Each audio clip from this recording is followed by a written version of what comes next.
The first event on our timeline is the withdrawal of U.S. troops from Vietnam in the 1970s. By the 1970s, most Americans were well aware of what was happening in Vietnam. Although President Nixon was Republican, many protesters were liberal. By listening to them, this event was liberal. In the 1990s, the small nation of Kuwait was invaded by Iraq, led by Saddam Hussein. This eventually led to what is known as the Gulf War.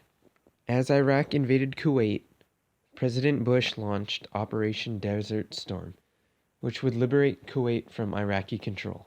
This can be seen as a conservative event, as unlike Vietnam, which had the majority of Americans protesting it, many Americans did not really care for or oppose this war.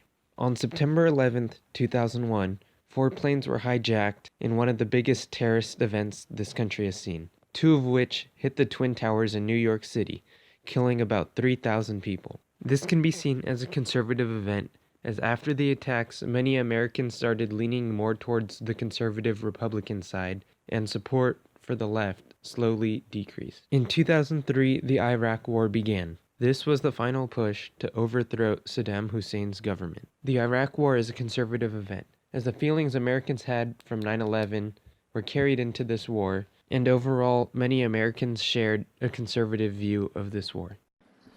The flexible response of 1961 was a mutual deterrence at strategic, tactical, and conventional levels, giving the United States the capability to respond to aggression across the spectrum of war, not to limited only to nuclear arms. We put this on the liberal side of the T-chart because it gave the U.S. government a lot of power, and liberalism is big government power. Okay, also, the SALT I Treaty. It froze the number of strategic ballistic missile launchers at existing levels and provided for an additional of new submarine-launched ballistic missiles, also known as SLMB. Launchers only after the same number of older intercontinental ballistic missiles, ICBM, and SLBM launchers had been dismantled. SALT I also limited land-based ICBMs, which are intercontinental ballistic missiles that were in a range from the northeastern border of the continental United States to the northwestern border of the continental USSR. This we put on the conservative side of the T-chart because this treaty limited the government's power on ballistic missiles. The INF Treaty of 1987 is a treaty between the United States of America and the Soviet Union, which eliminated their intermediate range and shorter range missiles, commonly referred to as INF, or intermediate range nuclear forces. It required destruction of the parties' ground-launched ballistic and cruise missiles with ranges between 500 and 5,500 kilometers. Their launchers and associated support structures and support equipment within 3 years after the treaty enters into force, which means they have to destroy it within the 3 years the treaty started. We also put this under the conservative side because it limited the government's power. Okay, finally, for foreign policy, we have Trump's call for more nukes. The Trump administration has unveiled its new nuclear weapon strategy, which involves spending at least $1.2 trillion to upgrade the United States nuclear arsenal, which means adding more nuclear missiles and better nuclear missiles. Okay, we put this on the liberal side because it gave the government huge power.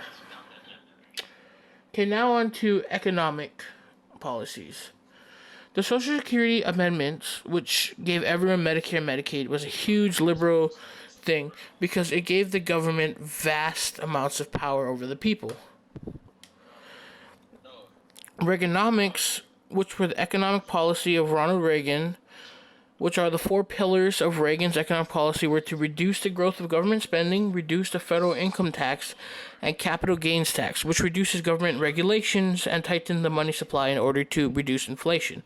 This was a liberal thing because the government made a lot of money off of this, and money is power.